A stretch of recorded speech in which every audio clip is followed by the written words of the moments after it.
Soalan tambahan. Bukit Melawati. Tuan Speaker, soalan saya 45. Terima kasih Yang Berhormat Bukit Melawati. Bukit Melawati, menurut pensyarah kajian psikologi dan kesejahteraan manusia Universiti Kebangsaan Malaysia, pedofilia adalah salah satu kelainan seksual di mana seseorang mempunyai minat atau kecenderungan seksual terhadap kanak-kanak. Individu pedofil kebiasaannya terdiri daripada golongan dewasa yang mempunyai kecenderungan dorongan seks terhadap kanak-kanak dan fantasi yang boleh mengganggu kanak-kanak. Antaranya adalah seperti penderaan seksual kanak-kanak, merogol kanak-kanak di bawah umur, pornografi kanak-kanak, berkomunikasi secara seksual dengan kanak-kanak, pengantunan kanak-kanak dan pendedahan tidak bermoral berkaitan kanak-kanak. Kesalahan berkaitan jenayah seksual kanak-kanak ini dikuatkuasakan di bawah Akta Kesalahan-Kesalahan Seksual terhadap Kanak-kanak 2017, Akta 792, Kanun Keseksaan dan Akta Kanak-kanak 2001. Berdasarkan statistik Polis Diraja Malaysia Negeri Selangor, statistik penderaan kanak-kanak di negeri ini telah dibahagikan kepada 3 kategori, iaitu penderaan fizikal, penderaan emosi dan penderaan gangguan seksual tanpa mengkhususkan kepada kes pedofil. Berikut perincian yang saya akan beri kes penderaan kanak-kanak yang dilaporkan di negeri Selangor untuk bulan Januari hingga September 2021. Pertama, penderaan fizikal 527, penderaan emosi 35, penderaan atau gangguan seksual 514. Jadi jumlahnya 1076. Jabatan Kebajikan Masyarakat di bawah Seksyen 17 Akta Kanak-kanak 2001 bertanggungjawab memberi perlindungan kepada kanak-kanak daripada dicabul dari segi fizikal, emosi atau seksual dari mana-mana orang. Bagi membantu mencegah dan mengurangkan kes kanak-kanak termasuk kes pedofilia, JKM Negeri Selangor mempunyai 11 pasukan pelindung kanak-kanak PPK.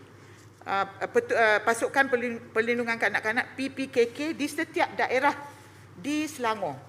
PPKK merupakan sistem sokongan kepada perkhidmatan perlindungan kanak-kanak di peringkat komuniti. Fungsi dan peranan PPKK adalah memberitahu apa-apa kejadian penganiayaan dan pengabaian kepada mana-mana pelindung atau pegawai kebajikan masyarakat, memberitahu mana-mana pelindung atau PKM jika terdapat ibu atau bapa pelihara yang sesuai untuk kanak-kanak yang memerlukan pemeliharaan dan perlindungan, membantu mana-mana pelindung atau PKM untuk mendapatkan apa-apa latihan dan pekerjaan bagi kanak-kanak yang memerlukan pemeliharaan dan perlindungan, membantu mana-mana pelindung atau pusat atau PKM menjalankan fungsinya untuk menyelia mana-mana kanak-kanak yang memerlukan pemeliharaan dan perlindungan, menganjurkan program pendidikan awam yang berhubungan dengan kanak-kanak termasuklah ceramah, forum dan aktiviti-aktiviti yang berkaitan. Mengadakan perkhidmatan sokongan dan menganjurkan program pencegahan dan pemulihan bagi kanak-kanak yang memerlukan pemeliharaan dan perlindungan. Dan bertanggungjawab bagi pengurusan pusat aktiviti kanak-kanak ataupun PAKK.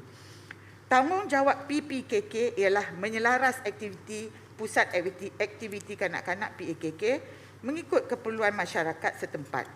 PAKK setiap daerah boleh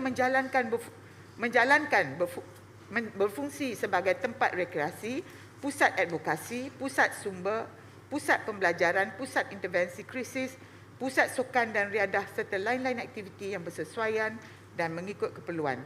Usaha ini dilakukan untuk membantu mencegah kes-kes penganiayaan dan pengabaian kanak-kanak, ponting sekolah, kerosakan akhlak dan lain-lain masalah sosial.